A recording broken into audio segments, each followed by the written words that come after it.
Cheers.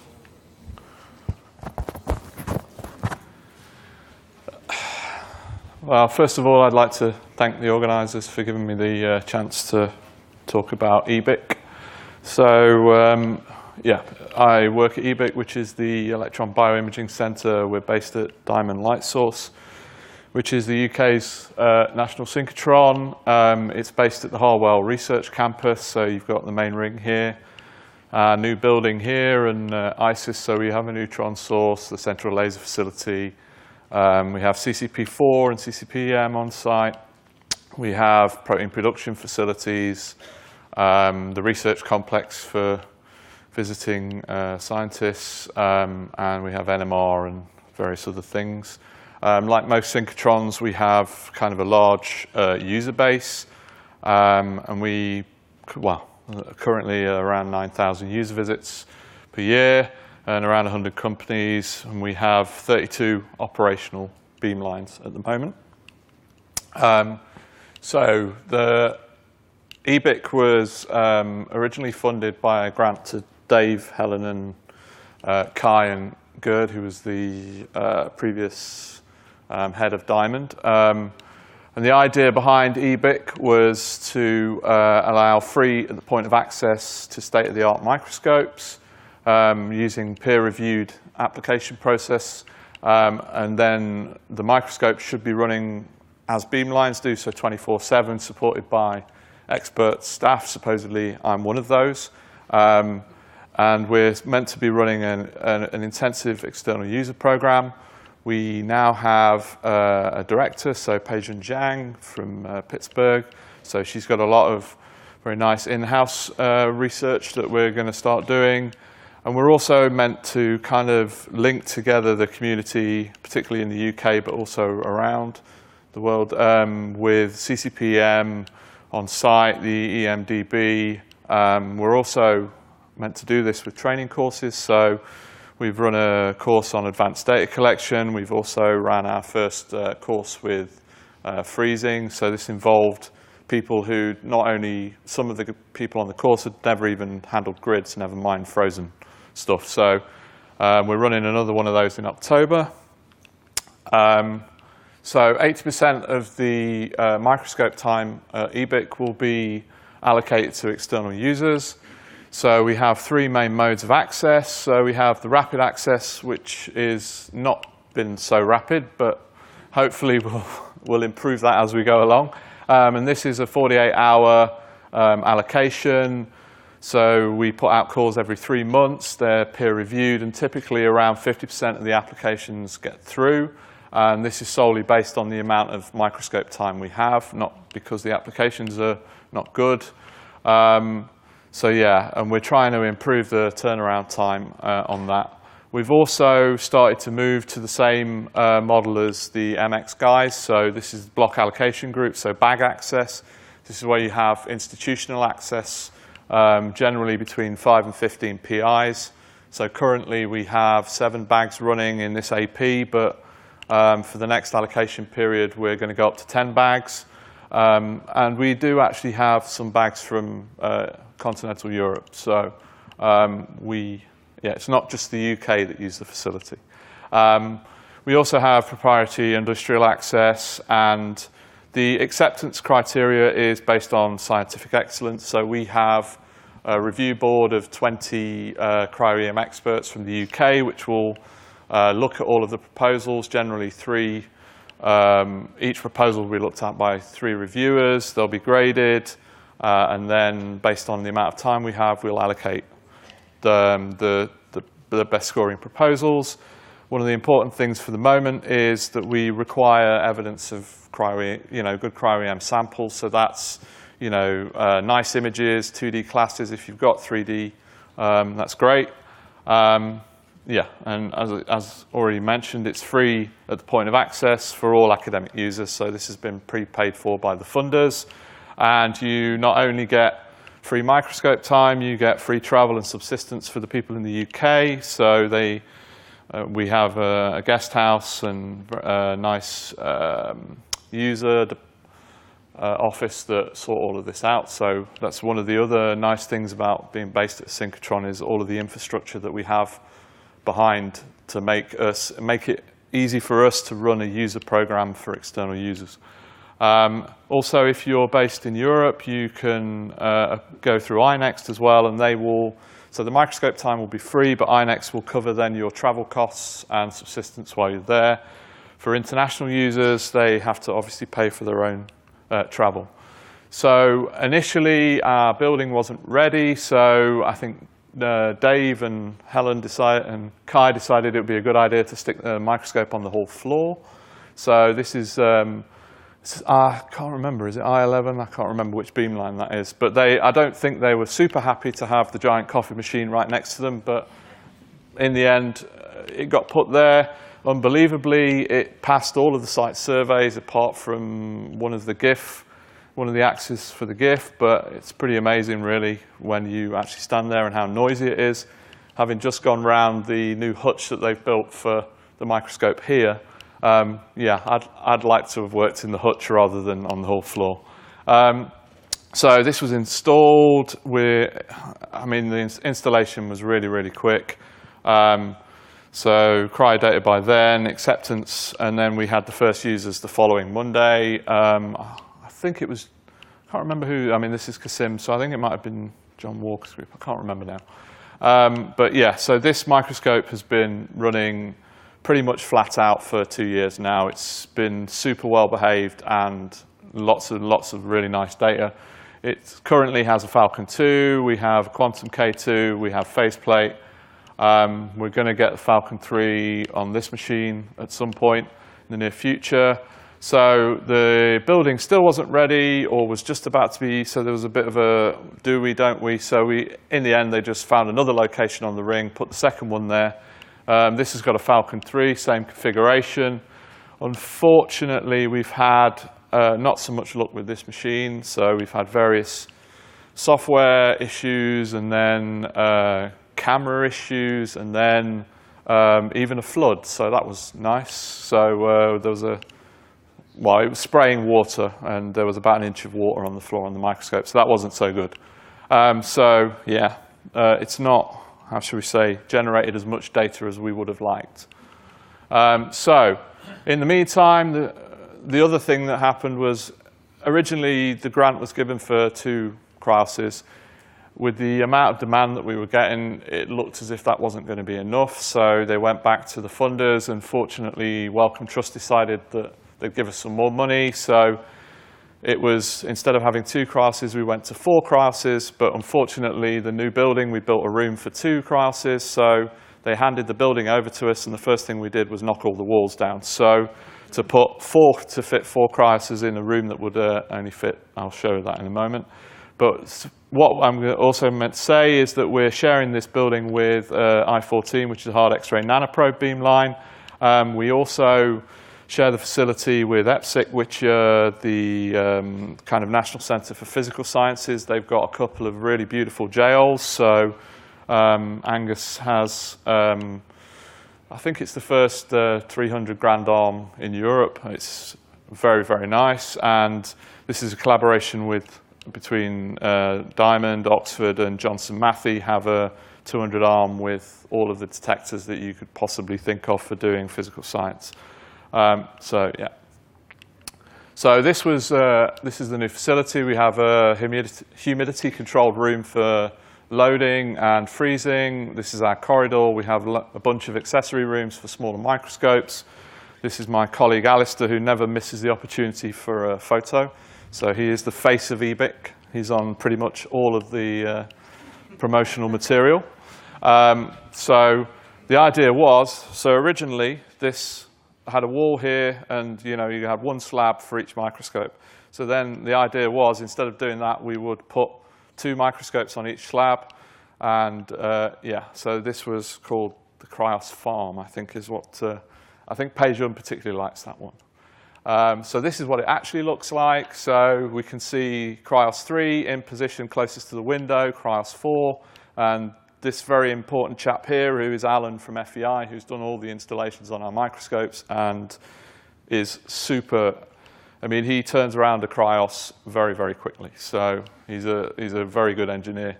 Yeah, and this is a pretty rare picture. He's not a big fan of publicity.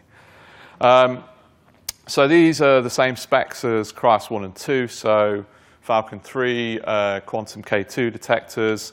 Again, 3 went in very easily, signed off very quickly, and we've just signed off 4, which is the first G3 installation, I think, in Europe. And the nice thing is that we are actually going to move Cryos 2 from the location on the ring. And so where this desk is now, there is now a cube. So that has been installed last week. Sorry, no, this week. The other things that we also have in some of those accessory rooms is we have a nice Talos Arctica for, so this is Alberto, who was the FEI engineer who installed this. So this is equipped with the same autoloader, so you can transfer grids to and from this machine to the Cryos. We also have a faceplate on this. Again, we've tended to use this machine for training new staff and new users, in-house users. And we are, at the moment, trying to understand what's the best use for this machine. Do we use it as a screening machine, so people send the samples to us, we put it in the Talos, we find the best grids, and then they're the ones that go into the Cryos. But, I mean, for me, that's a little sad. It's still a 200 kV FEG. It's still a very nice microscope. And I think Gabe's published something very recently to suggest that, you don't necessarily need the all-singing, all-dancing Cryos to get high resolution. So, yeah, we'll have to see what we do with that. And then we have a dual-beam machine, so a SIOS FibSem. So this is being run by Corey, so I know very little about this machine. I'm hopefully going to get some training fairly soon. This had the prototype Martin's Reed stage on. We've gone back to the quorum stage for yeah, we've just had some issues since it's been moved from Oxford. So, you move a microscope that's working into another building, and generally there's always small things that you have to work out, including problems with the building. But this is now running. We're getting data off it, and hopefully by the end of the year we'll be able to offer this on a user program also. So people will be able to come with cellular cells frozen on grids and do cryo-fib milling ready for tomography on the Cryoses or even the Talos. So the majority of the data that we've collected so far on our microscopes has all been through EPU. At the start, there wasn't so many of us, so we relied quite a lot on app support. So that's one of the reasons we went for EPU. Also, EPU is pretty straightforward to use. It's fairly easy. So, you've got your atlas, grid square, and whole. You select your areas, and then you collect your high resolution images. And we also have used the FEI Tomo 4, so we also do tomography. And we have installed Serial EM on 3 of our machines, and certainly we've started to run in-house sessions in batch tomography, and we've not done any single particle yet, but in principle we've tested that and it works. So yeah, we've also got the latest versions of EPU, so potentially this lower bit depth might help us out with some of the stuff I'll show you later, and also faceplate automation is easier, so we've now started to offer that on the user program. So these are just some commissioning tests from Cryos 3 that I did. This is I spent a long time looking at GrowEL, so I obviously missed it when I moved to Diamond. So I thought I'd steal a tube from the lab. And so every single microscope we've had, I've managed to put a GrowEL grid in, and this is how I characterize. It's maybe not the greatest molecule because it's a little bit flexible, but I just know for me, this takes 5 seconds to process, so I can generally tell if I'm going to get a decent result and fairly quickly whether the machine is functioning as I would expect. So you can see a raw image, see some class sums, secondary structure. So quite a large number of particles. You can do better than that. 3.5 angstrom. So yep. So it's a 900 kD protein complex. You can do the same thing with the Falcon 3 in counting. So the counted images on the Falcon 3 are very nice. It's just because of the long exposures, you can't collect quite as many images, but I got a very similar resolution with less particles. So I've only done this once, so I don't know whether this is a real result or not. FEI is certainly suggesting that they expect the Falcon 3 to be able to get similar results with less particles. But then again, it would have to if it's slower. So, yeah. All I'm going to say, it's a nice detector. But the real advantage for the Falcon 3 is if you're working on a larger object, so you don't necessarily need counting, this thing is super fast. So you can go 130, 140 images an hour on it, so with the right type of grids. The other thing we have on all of our systems is faceplates. So this was a very quick test I did. I didn't optimize very much, just made sure that the faceplate was vaguely aligned. I still actually forgot to turn off the image shifts, so I still collected the data with the image shifts instead of turning that off. So 8,000 particles, 4 angstrom reconstruction. Yeah, it works. And now we have the latest versions of EPU. We've started to run user sessions with the faceplate. So this is just to show the FibSem. So this is data from Kai Grunewold's group when the machine was in Oxford. So you can see this is a SEM image. You can see a cell. This is what you're going to mill away. Here's the stage, and then you're left with a lamella, and then you can transfer this lamella into your nice microscope and do some tomography. And this is just a slice through, I think, these herpes simplex in the nucleus. So this should offer the opportunity to look at regions of cells that were previously unobtainable, because you can effectively mill everything to make it thin enough that your electrons will go through. I think there's still a lot of stuff that can be done with this. But yeah, it's just to say that hopefully we will be putting this on a user program very soon, so people will be able to apply for time on these machines. As I say, Alistair loves a photo opportunity, so he's looking very studiously at the column on, I think that's Cryos 1. So with the data collection, most of what we've done, about 90%, has been with single particle. There's a lot of crystallographers around who had bucket loads of things in their fridge, and so they've been kind of hammering the microscopes in the UK. We're averaging about 2 terabytes per session with the Falcon 2.3. Max rate in linear, 130, in counting, probably around 40. With the K2, about 75 images an hour, depending on your grid type and counting. We've had super resolution in EPU is not super quick. It's something that we're trying to push FEI to work on. We've got the latest version, which has a speed increase. The lower bit depth is also going to be very useful for us, because one of the things that EPU doesn't deal with is, so it treats everything as 32-bit for the K2, and so that means you get these large sizes. If you can cut this to 8-bit non-gain normalized, you can save a lot of disk space. And then for tomography, Tomo 4 or serial EM, it's about 10%. We do have, as I say, my colleague Alistair's got the dosimetric working on 3, so that with one of Vim's scripts, and you're looking at about an hour a tilt series. We do have a automated processing pipeline. We're still trying to get this refined so it works as well as we want it to work. So as the data is collected, it's transferred to our networks directly through an rsync. So pretty much as your image is collected, it's on the main file system. So we have a script that will pick that up, run motion core, image CTF estimation.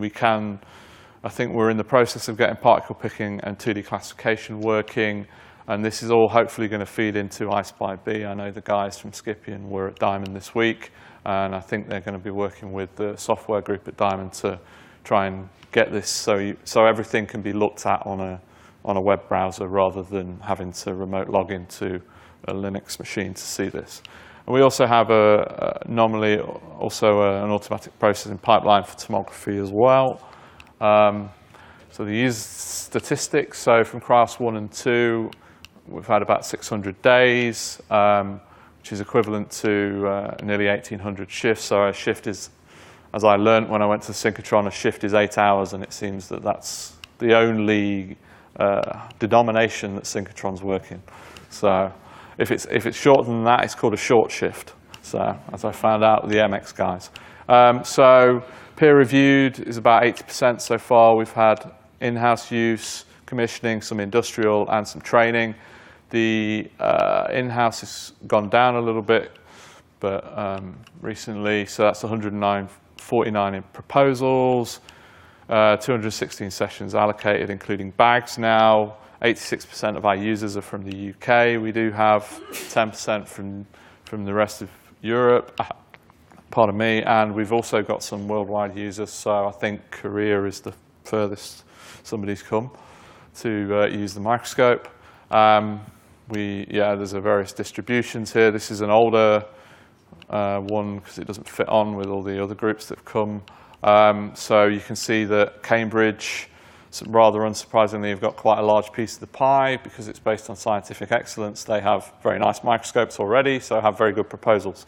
So, but they also have, I think, over 100 people doing cryo-EM and only 2 microscopes. So it's one of those. So from class 1, it's 937 terabytes. So anybody who comes to collect at Diamond, your data is kept on disk for 40 days. Then after that, it'll be taken off spinning disk, but you still have access to it. Everything is archived to tape. It's another benefit of working at a synchrotron. There's the infrastructure for doing all of these things. One of the things that they're worried about is what the K3 might do to this, but this is where we hope we can start to work with the lower bit depth, whether that's with serial EM, which has been offered this thing for a very long time, or we're in the process of testing the lower bit depth through EPU, and initial results suggest that that works fine, so hopefully we can move to that, and that should save, you can take the amount of output data 8-fold down, so that will be a big help. Then we've had, I think we're up to 12 publications, but I think a lot of the time people are coming and getting a structure and then realizing these days that one structure is not enough to get a paper. So you tend to have multiple structures and show some nice biology before you get your papers accepted into good journals. So people are collecting a data set and then going back, writing another proposal and then another data set. So hopefully in the near future we'll have a lot more papers from the beamlines, and we've got multiple reconstructions that are below 3, a lot of them mainly of viruses, but some other things. We have a website, and obviously the people involved, so Pei Jun, who is our director, got Helen and Dave and Kai, who were on the management committee, Corey, who's looking after the FibSem, so he used to work for WA, then Martin, who, it's a strange photo of Martin. It looks like there's something slightly wrong with him, but I think most people might know him because he used to work here, I believe. And then we've got Yuri, who's looking very serious, and Alla, and then Kyle and Jason, who is the latest guy to join the group, and he's going to be looking after the companies. Poor fella. And so this was just one of the pictures from the cryo course, and thanks for listening and questions. Thanks very much for a nice talk. Do you have any questions for Dan? So right now, how many people bring their own frozen grids versus how much you freeze, and how are you guys thinking about optimizing that? Does this have to be done by the users? At the moment, we're not. We're expecting people to bring frozen grids. Certainly for Cryos time, I don't think it's a good idea. It already takes a bit of time to set up. If you add freezing grids on site and the vagaries of using somebody else's VitraBot, so they should have frozen grids. I think eventually one of the things that we will do is we do have a Talos, and there are people who need more help than this. So hopefully we'll be able to offer a smaller user program for people who want to bring samples to optimize grids. So, but that takes time. That can take years. I'm also thinking, the parallel with beamlines and the kind of pushing of the technology that is done at synchrotron sites, and given that the major limitation for taking full advantage of these machines in all these facilities is going to be the quality of the samples and how primitive all of Yeah. this is, how much of this research that is needed is going to be done at facilities like yours? That's a tricky. I mean, we all know that Bridget is kind of pioneering. Yes, one group. Yeah, I know. I mean, it's something that we're planning to do. The problem is we're still in kind of the startup phase.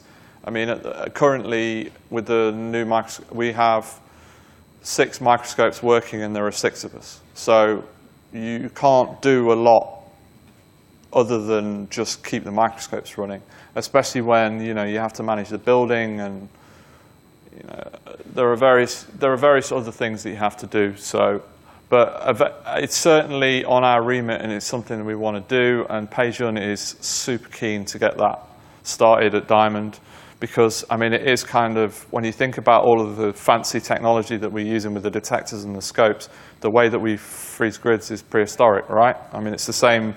Jacques Dubochet was doing the same thing in the 80s now. So it's something that we need to sort out. And I think Bridget at the moment is the one and Peter Peters has also got very interesting ideas. And I think Lincam have got what looks to be a fairly interesting system as well. So there are people who are working on this, but yeah, we should be one of those with the engineering and various other things that we have on site. And hopefully ESRF will also be doing. Okay, we have to move on. Yeah, Thanks very sorry. much Yeah. for your talk. Yeah.